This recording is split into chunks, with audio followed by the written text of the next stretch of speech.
जय जय राम कृष्ण हरी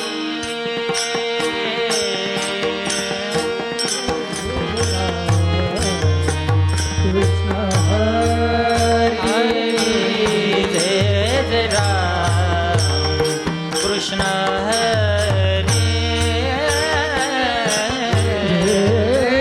राम कृष्ण हरी हरि जय जय राम कृष्ण हरी हरि जय जय राम कृष्ण हरि जय जय राम कृष्ण हरी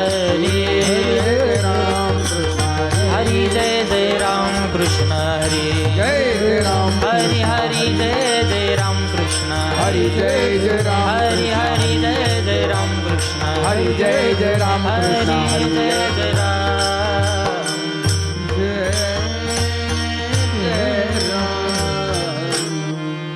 रूप पाहता लोचनी लोचनी रूप पाहता लोचनी लोचनी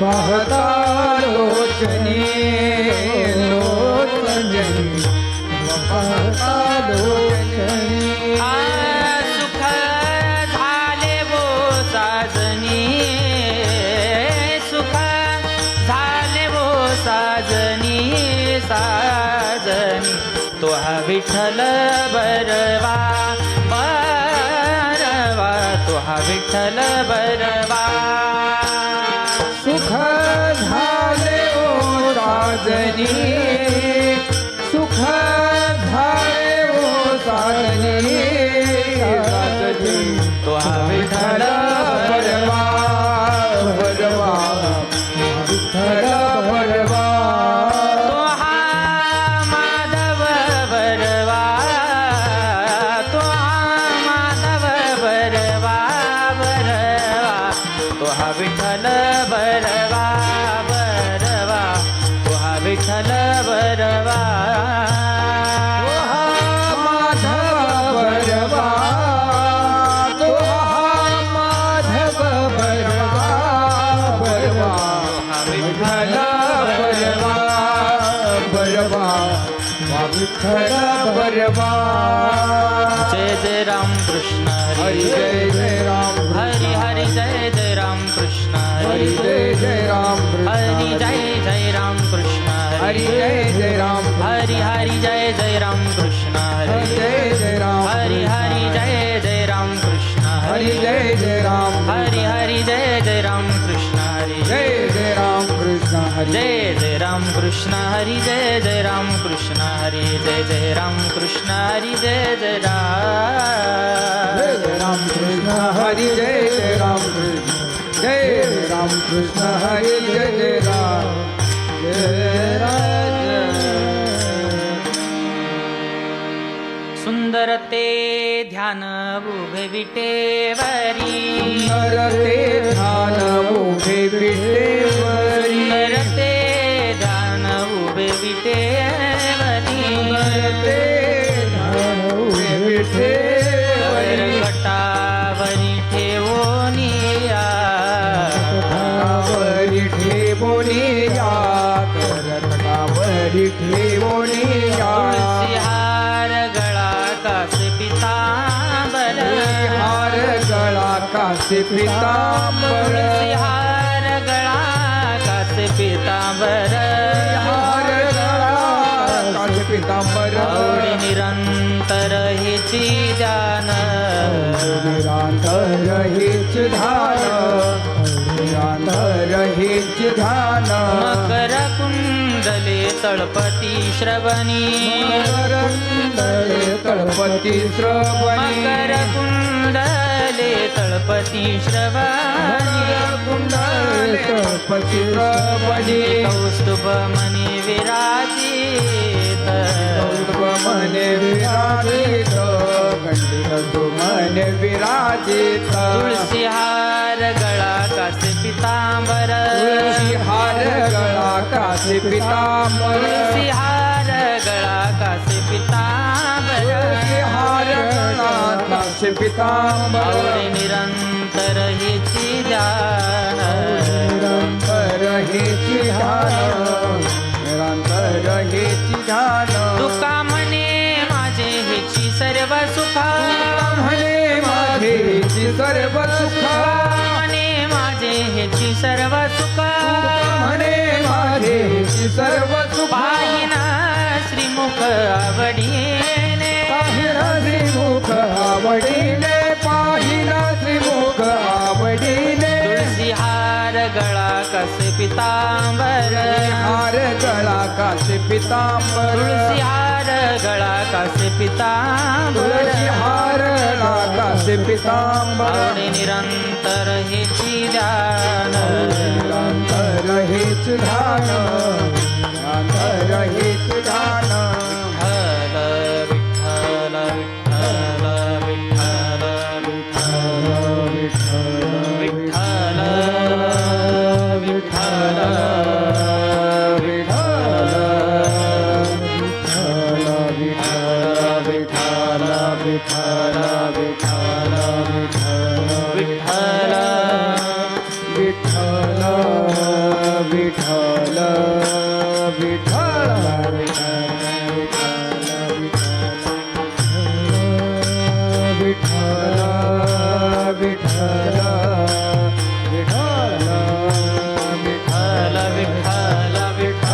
विठ्ठल विठ्ठल विठ्ठल सर्वांनी टाळी वाजवा टाळी विठ्ठल विठ्ठल विठ्ठल विठ्ठल विठ्ठल विठ्ठल बोला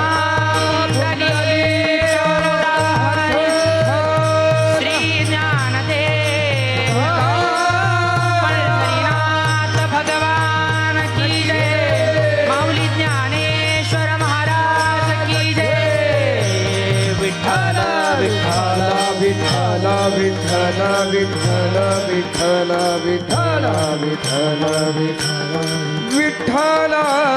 विठ्ठल विठ्ठल विठ्ठल विठ्ठल विठ्ठल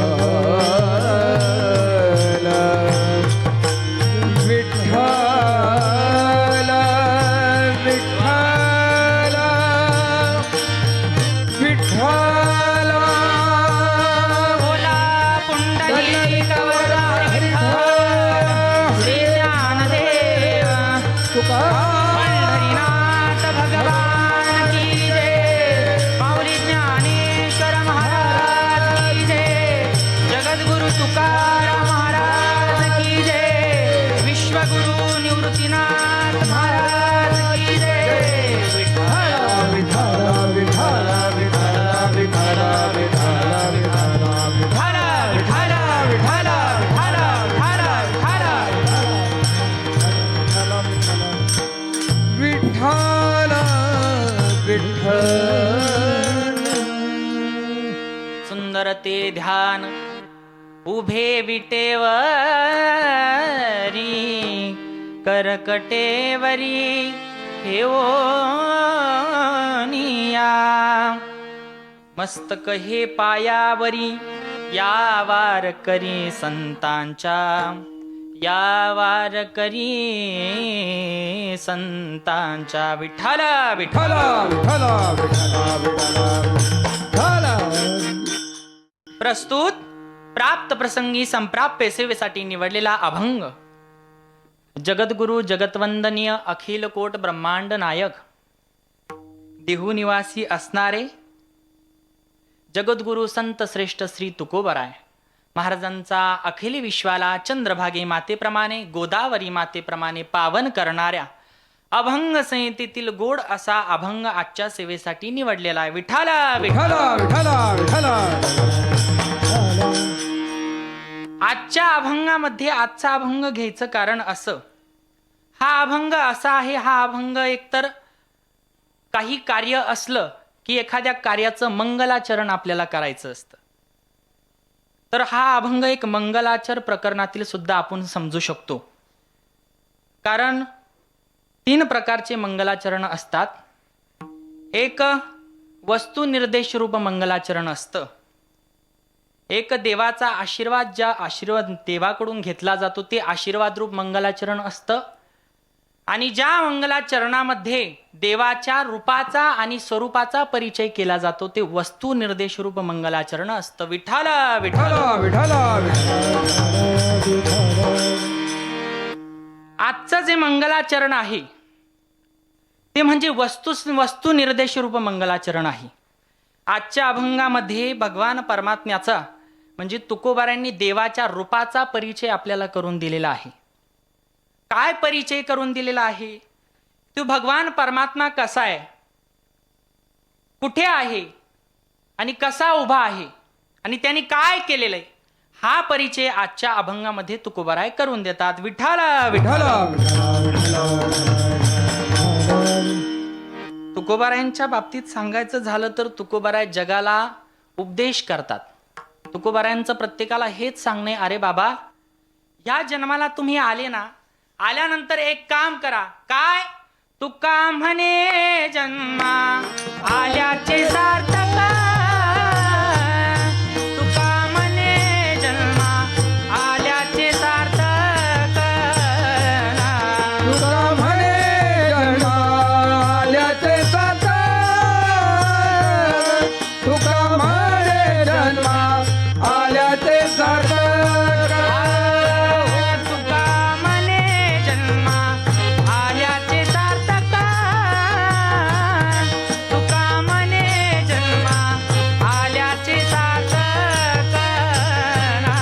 तुका म्हणे जन्मा आल्याचे सार्थक, तुका म्हणे जन्मा आल्याचे सार्थक. विठ्ठलाची एक देखलिया, विठ्ठलाची एक देखलिया, विठ्ठलाची एक देखलिया, विठ्ठलाची एक देखलिया. तुका म्हणे जन्मा आल्याचे सार्थक, तुका म्हणे जन्मा आल्याचे सार्थक, तुका म्हणे जन्मा आल्याचे सार्थक, तुका म्हणे जन्मा आल्याचे सार्थक.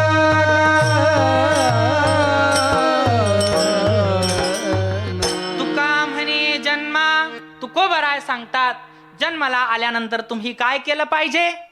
विठ्ठलची एक देखलिया. तो पांडुरंग परमात्मा आल्यानंतर त्याला पाहिलं की आपल्या जीवनाचं सार्थक मात्र होतं. तुकोबाराय म्हणतायत की आल्यानंतर प्रत्येकाने आपलं आत्मदर्शन केलं पाहिजे. आता या विषयावरती चर्चा करायची झाली तर उपनिषदलाचा एक सुंदर प्रसंग आपल्या समोर येतो. त्याआधी सर्वांनी भजन करू. विठ्ठल विठ्ठल. विठ्ठल विठ्ठल विठ्ठल.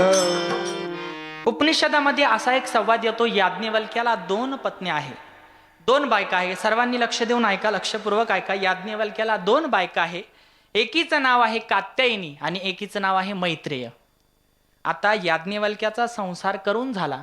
संसार करून झाल्यानंतर मग मात्र याज्ञवल्क्याला वाटलं मंडळी की आता हा संसार सोडावा आणि कुठेतरी अरण्यात जाऊन तपश्चर्या करावा.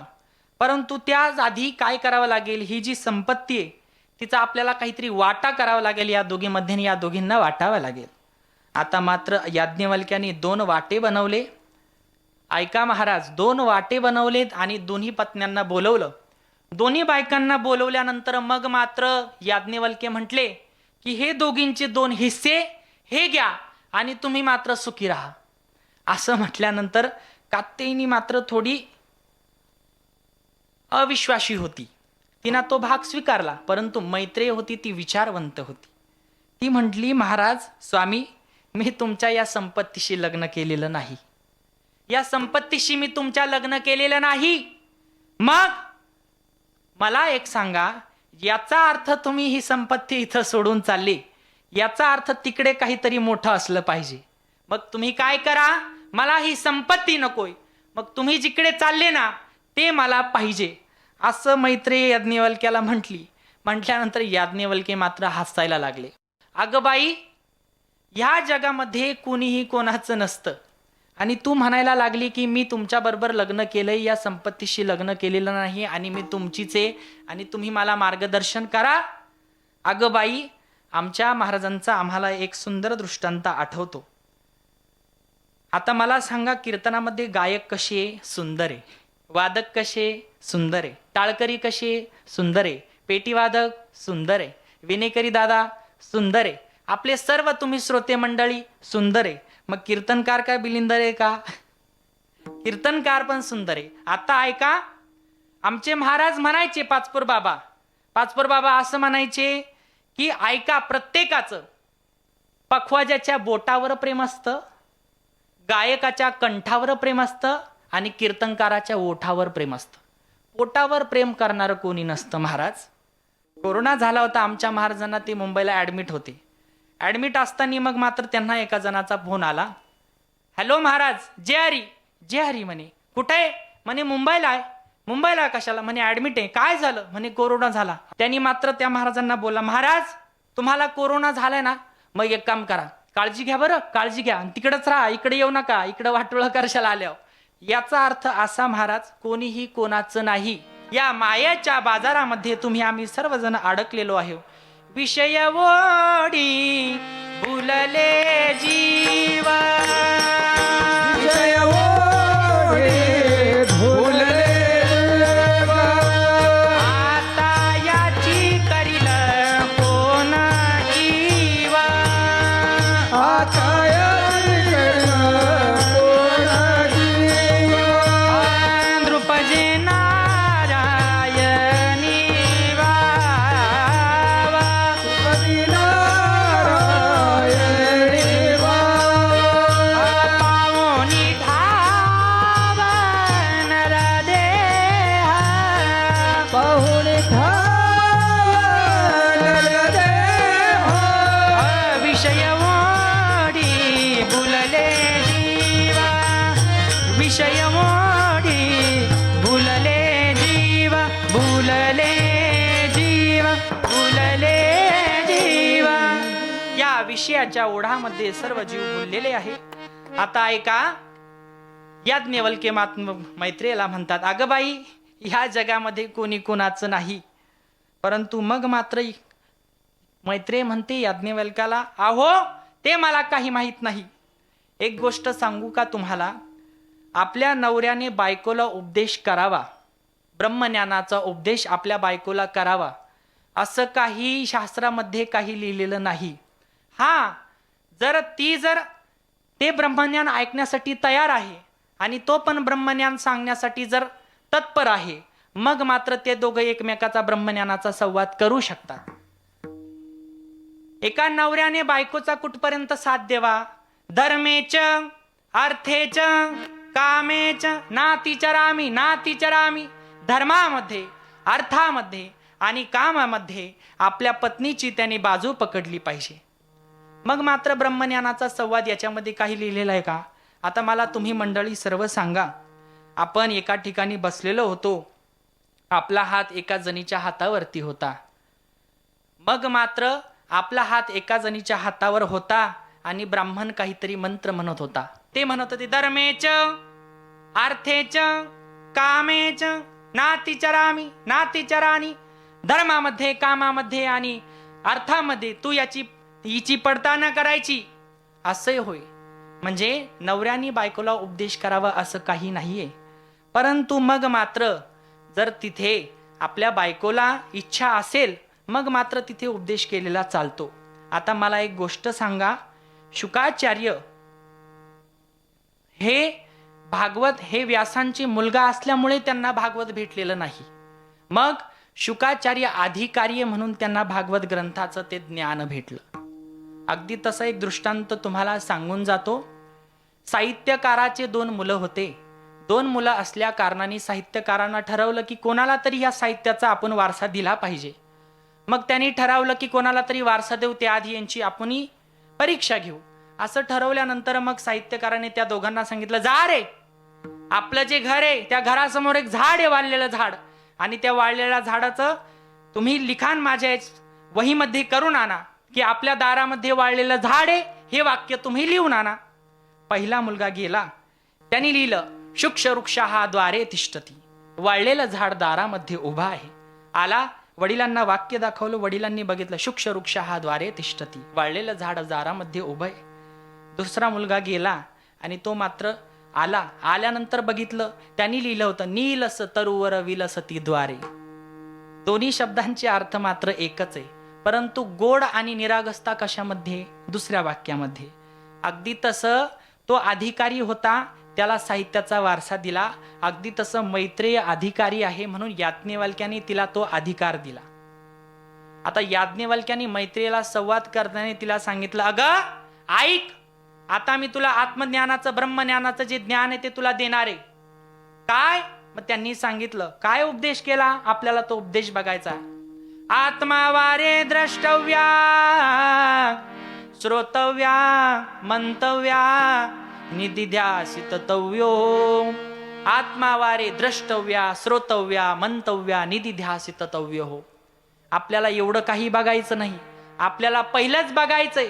ते सांगतायत आत्मावारे द्रष्टव्या, तुझा आणि देवाचं आत्मदर्शन करू नये, देव तुला प्राप्त होईल. आत्मावारे द्रष्टव्या द्रष्टव्या, तू डोळ्याने तो देव बघ, तुला त्याचं दर्शन झालं की तुला आत्मज्ञान प्राप्त होईल. आत्मावारे द्रष्टव्या श्रोतव्या, तू त्याचं ध्यान कर, त्याचं नामस्मरण कानाने ऐक, तुझं कल्याण होईल. आत्मावारे द्रष्टव्या श्रोतव्या मंतव्या, त्याचं मनन कर, मग तुला त्याचं ज्ञान प्राप्त होईल.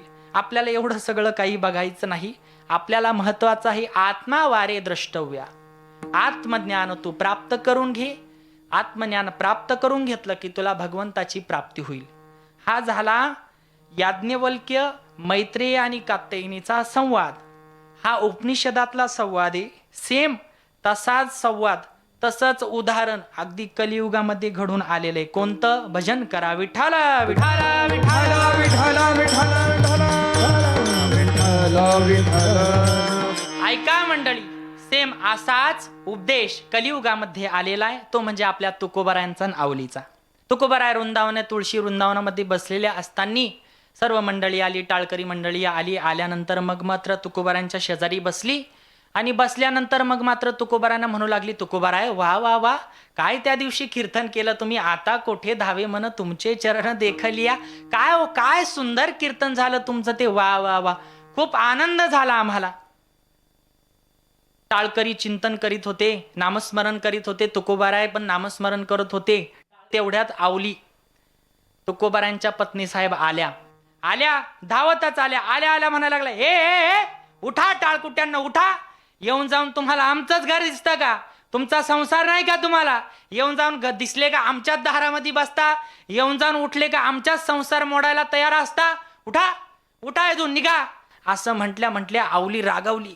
रागावल्यानंतर टाळकरी उठले, पळून गेले. तुकोबारांनी मग मात्र तुम्हाला उपनिषदातला संवाद सांगितला ना मी, याज्ञवल्क्याने मैत्रीला उपदेश केला, आत्मदर्शन कर. अगदी तसाच उपदेश इथं आलेला आहे. तुकोबाराय त्या दिवशी रागावले आणि रागावल्यानंतर तुकोबारांनी आवलीला उपदेश केला. काय? देव पहावया करी ओसायास, देव पहावया करी ओसायास.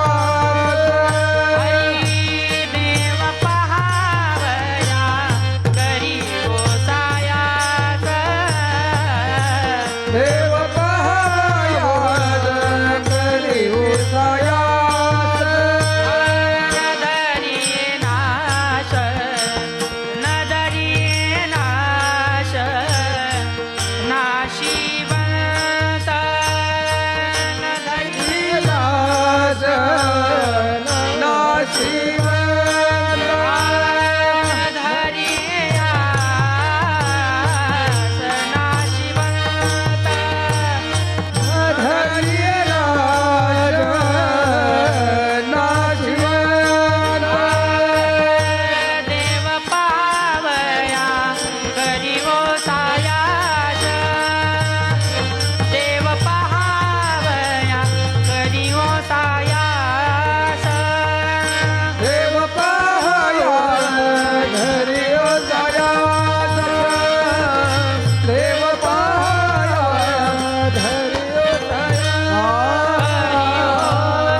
द्रष्टव्या करियो सायास तुकोबराय म्हणतात.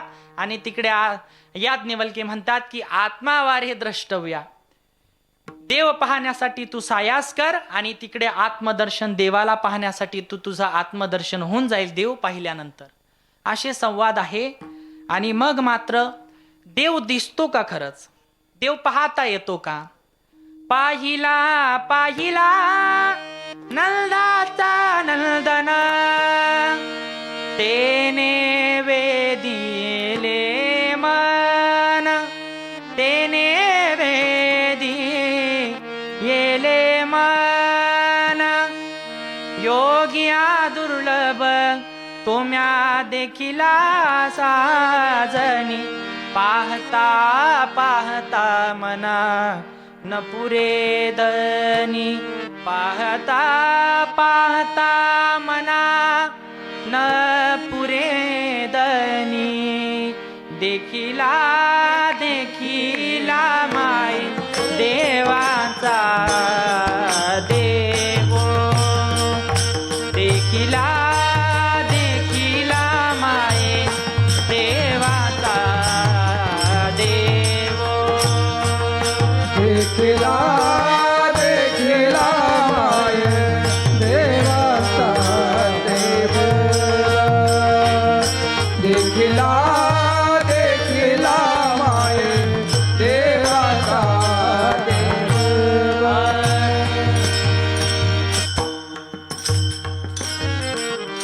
तो देव पाहता येतो का? हो, पाहता येतो. ज्ञानोबारायांनी पण वर्णन केलंय, तुकोबारायांनी पण वर्णन केलंय, नाथरायांनी पण वर्णन केलंय, सर्व संतांनी वर्णन केलेलं आहे की देव मात्र पाहता येतो. विठ्ठला विठ्ठल विठ्ठल विठ्ठल विठ्ठल विठ्ठल. तो निर्गुण असणारा परमात्मा आपल्याला आज बघायचा नाही. मग आपल्याला आज काय बघायचंय? आपल्याला आज सगुण असलेला परमात्मा आपल्याला बघायचा आहे. तुकोबाराय म्हणतात की तो सगुण असलेला परमात्मा आम्हाला आवडतो.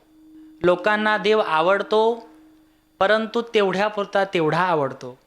तुकोबारांना देव आवडतो, पण तुकोबारांना देव निरंतर आवडतो. विठ्ठल विठ्ठल विठ्ठल विठ्ठल विठ्ठल विठ्ठल विठ्ठल. आता त्या देवाचा परिचय आपल्याला करायचा आहे. तर 3 प्रकाराने परिचय होतो. पहिला गुणाने परिचय होतो, रूपाने परिचय होतो आणि स्वभावाने प्रत्येकाचा परिचय होतो. पहिल्यांदा आपण बघू स्वभावाने परिचय होतो. बऱ्याच लोकांचा स्वभावाने सुद्धा परिचय होतो. आता प्रत्येक गावामध्ये रामभाऊ नावाचे बरेच लोक असतात मंडळी. रामभाऊ आपलं कोणाचं नाही आहे ना, कारण कीर्तन हे रेडीमेड कपड्याचं दुकान आहे. कोणाला कधी फिट होईल कपडे सांगता येत नाही. त्याच्यामुळे इथे असेल कोणाला तर राग वाटून घेऊ नका. प्रत्येक गावात 10-15 रामभाऊ असतात. मग एक दिवस एका जणांनी विचारलं त्याला त्याच्या जिल्ह्यामध्ये, काय रे तो रामभाऊ कुठे? कोणता हो? अहो तो लोभी, क्रोधी, स्वार्थी असलेला तो रामभाऊ कुठे?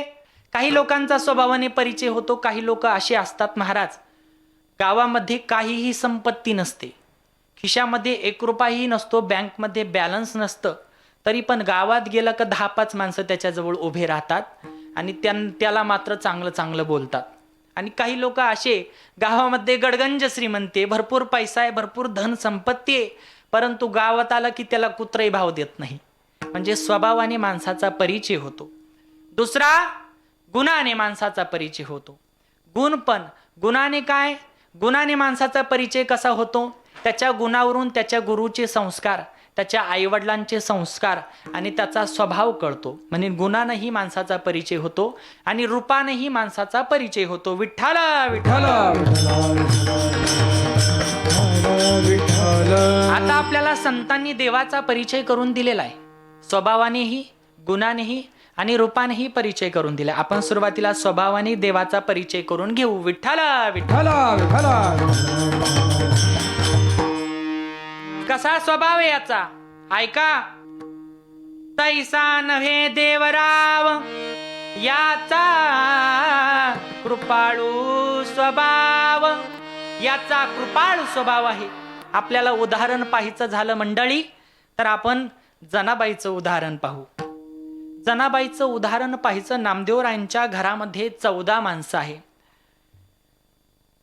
राजाई गोनाई दोघी सासू सुना दामा नामा जाना बापले का नारा विठा गोंदा मादा चौघे पुत्र जन्मले पवित्रा त्याचे वंशी लाडाई गोडाई येसाई साकराही चौघी सुना पायी नामयाचा लिंबाई ती लेक आऊबाई बहिणी येडी पिसी दासी त्यासी जनी नामदेवाचे घरी नामदेवाचे घरी आई नामदेवाचे घरी नामदेवाचे घरी 14 जने स्मरती हरी 14 जन स्मरती हरी 14 जन स्मरती हरी 14 स्मरती हरी 14 जने स्मरती हरी 14 स्मरती हरी नामदेवाचे घरी 14 जण स्मरती हरी 14 जण नामदेवरायांच्या घरती कष्ट करतात नामस्मरण करतात आणि 15वी असणारी ही जनाबाई तिचा दृष्टांत आपल्याला पाहायचा झाला तर तो असा 14 जणांचा स्वयंपाक रोज करायचं त्यांचे धुणे भांडे कामं रोज करायचे कोणी करायचे एकट्या जनाबाईने करायचे इथं घरामध्ये पाहुणे आले तरी लोक भांडे आपटतात तो विषय वेगळा आहे जनाबाईंनी सर्वांचे कामं करायचे आणि ते जनाबाईचे एवढे कामं करायचे गौऱ्या थापायच्या काही काही भरपूर कामं करायचे त्यावेळेला 12 वाजता झोपायचं 3 वाजता उठायचं परत दळण दळायचं ओव्या गाऊन स्वरात दास जनीच्या घरात दळण दळिले सका श्रीहरी आळ चोरीचा माझ्या बरी आपल्याला एवढं बघायचं नाही त्यावेळेस जनाबाईच्या डोक्यामध्ये वा होतात वा झाल्यानंतर मग मात्र जनी डाईनी पेटली पेटली विठाबाई दाविनली जनी डाईनी पेटली जनाबाई पेटली त्या उवांचा विषय असा आहे की त्या उवा काय करतात दिवसभर वळवळ नाही करीत त्या दिवसभर शांत असतात आणि रात्रीचं ती बाई झोपायला लागली की मग मात्र डोक्यामध्ये वळवळ करतात मी कोणाचं सांगतोय बुवांचं नाही बुवांचं सांगतोय दिवसभर झोपतात आणि रात्रीचे वळवळ करतात जनाबाईच्या डोक्यामध्ये अशी खाजू सुटायला लागली जनी डाईनी पेटली मग मात्र पांडुरंग परमात्म्याला दया आली माझ्या जनीला नाही कोणी माझ्या जनीला नाही कोणी माझ्या जनीला नाही कुणी पांडुरंग परमात्मा स्वतः आपला मालक विटेवरून खाली उतारणार जनाबाईच्या सेवेसाठी आला एका म्हाताऱ्या आजीचं वेश घेतलेलं आलेला म्हटला लागला ए जने जने कुठाय ग बाई जनाबाई म्हटली बाई पंढरपुरामध्ये मला जने म्हणणार कोण आलं बरं आल्यानंतर मग मात्र जनाबाई अगं बाई कोण आहे ग तू अगं म्हणे मी तुझी लांबची मावशी आहे मावशी मला तर कोणतीच मावशी नाही अगं बाई लई लांबची बरं ठीक आहे अगं काय तू अवतार करून घेतलाय काय ते केसाचा झोपका केलाय सगळे त्या केसामध्ये वान काय काय झालंय अगं थांब मी गरम पाणी ठेवते आणि तुला नाहू घालते त्यावेळेस मग मात्र पांडुरंग परमात्म्याने माझ्या मालकाने पाणी घेतलं आणि ईशानाला ठेवलं गरम करायला ठेवल्यानंतर मग मात्र जनाबाईला पुढे बसवलं गरम पाणी झालेलं जनी बैसली नाही हाला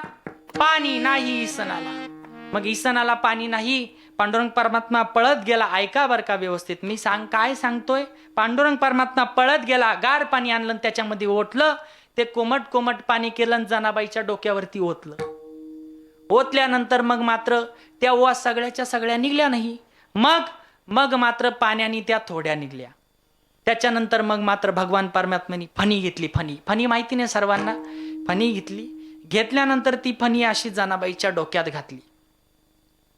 जनाबाईच्या डोक्यात घातली, अशी बाहेर वडली, एक एक एक एक एक एक ऊ अशी बाहेर काढली.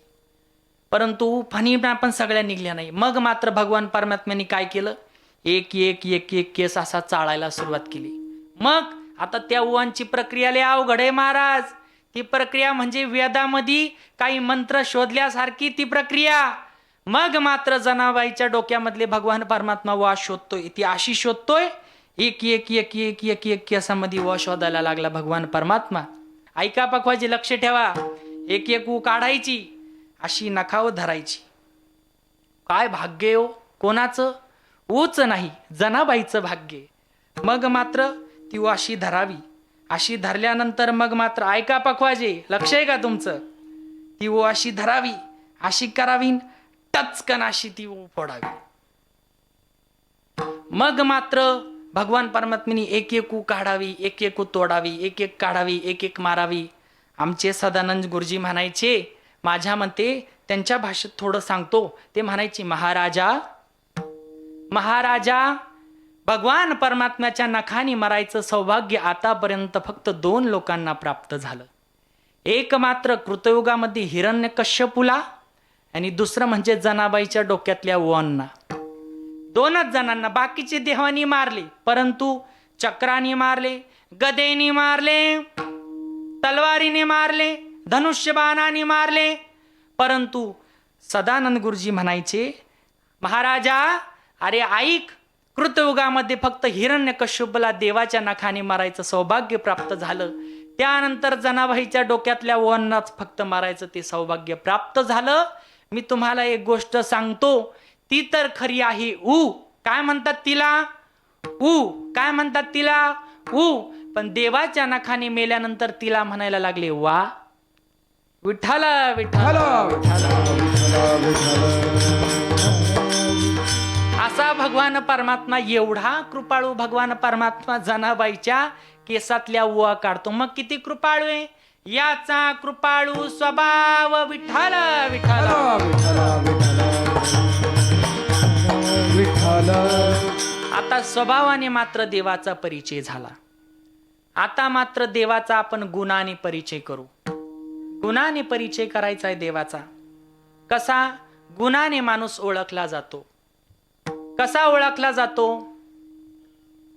प्रत्येकामध्ये काही ना काही गुण असतात. गावामध्ये एखाद्याचा गायनाचा गुण आहे, एखाद्याचा वादनाचा गुण आहे. गावामध्ये गेल्यानंतर लोक म्हणतात, अहो ते गायनाचार्य माहिती का तुम्हाला? हो म्हणे माहिती ना. याचा अर्थ गायनाचार्यावरून, त्याच्या गुणावरून त्याचा परिचय होतो. आता आपल्याला बघायचंय असं की गायनावरून, गुणावरून त्याचा परिचय होतो. परंतु याचा गुण कसा आहे हो? हा तर चोरटा आहे. याचा गुण का चांगला आहे का? मग हा कसा आहे? त्या गवळणींच्या खोड्या करतो. पहिली आली दावत, याने गे बाई काय केली मात. मुखाशी मुख चुंबन देत, गळ्यामध्ये हात घालीत. हे ग बाई आम्हासी पहावे ना, यशोदे बाळ तुझा काना, कोटवरी सोसू धिंगाणा. यशोदे बाळ तुझा काना, कोठवरी सोसू धिंगाणा. धरीला पंढरीचा चोर, धरिला पंढरीचा चोर. धरीला पंढरीचा चोर. धरिला पंढरीचा चोर. गळा बांधून या दोर, गळा बांधून या दोर, गळा बांधून या दोर, गळा बांधून या दोर. धरीला पंढरीचा चोर. काय हा चोरटाय ना? मग मात्र याचा गुण चांगला आहे का? नाही. तरी पण तुकोबाराय म्हणतात काय? एक धरीला चित्ती, आम्ही रखुमाईचा पती विठ्ठल विठ्ठल. विठ्ठल तुकोबाराय म्हणतात की तो रखुमाईचा पती आम्हाला आवडतो. परंतु रखुमाईचा पती असं का लिहिलंय? आता याची दोन कारण, दोन स्पष्टीकरण मी आपणाला देतो. सुरुवातीला भजन करा विठ्ठल विठ्ठल. विठ्ठल विठ्ठल. आता मला सांगा, 3 प्रकारचे क्लास आहे. जो बायकोच्या नावाने ओळखला जातो तो काही कामाचाच नाही महाराज. खरं सांगू का तुम्हाला? जो स्वतःच्या नावाने ओळखला जातो तो फर्स्ट क्लास. जो बापाच्या नावाने ओळखला जातो तो सेकंड क्लास. जो सासऱ्याच्या नावाने ओळखला जातो तो थर्ड क्लास. आणि जो बायकोच्या नावाने ओळखला जातो त्याला क्लासच नाही महाराज. असा असलेला मग याला रखुमाईचा पती का म्हटलेलं आहे? तुम्हाला उदाहरण स्पष्ट करून देतो. आता महाराज तुमचं गाव कोणतं मला सांगा बरं? संगनमेर. आता संगनमेरची रुखी आणि नाशिकचा पांडू. आता मला सांगा, पांडूचं लग्न रुखी बरोबर झालं आणि रुखी नांदायला कुठं आली? पांडूच्या गावाला आली, बरोबर. आता काही दिवसानंतर पांडू रुखीच्या गावाला गेला, संगनमेरला गेला. गेल्यानंतर मग मात्र तिच्या गावामध्ये काय ओळखायला लागले? रुखीचा नवरा, रुखीचा नवरा. आणि नाशिकला आल्यानंतर काय ओळखायला लागले? पांडूची रुखी, पांडूची रुखी. अगदी तसं भगवान परमात्म्याच्या देशामध्ये गेलं की पांडुरंगाची रुक्मिणी. आपण आता सध्या मायाळ देशामध्ये असल्यानंतर रखुमाईचा पती विठ्ठल विठ्ठल. विठ्ठल विठ्ठल विठ्ठल विठ्ठल विठ्ठल.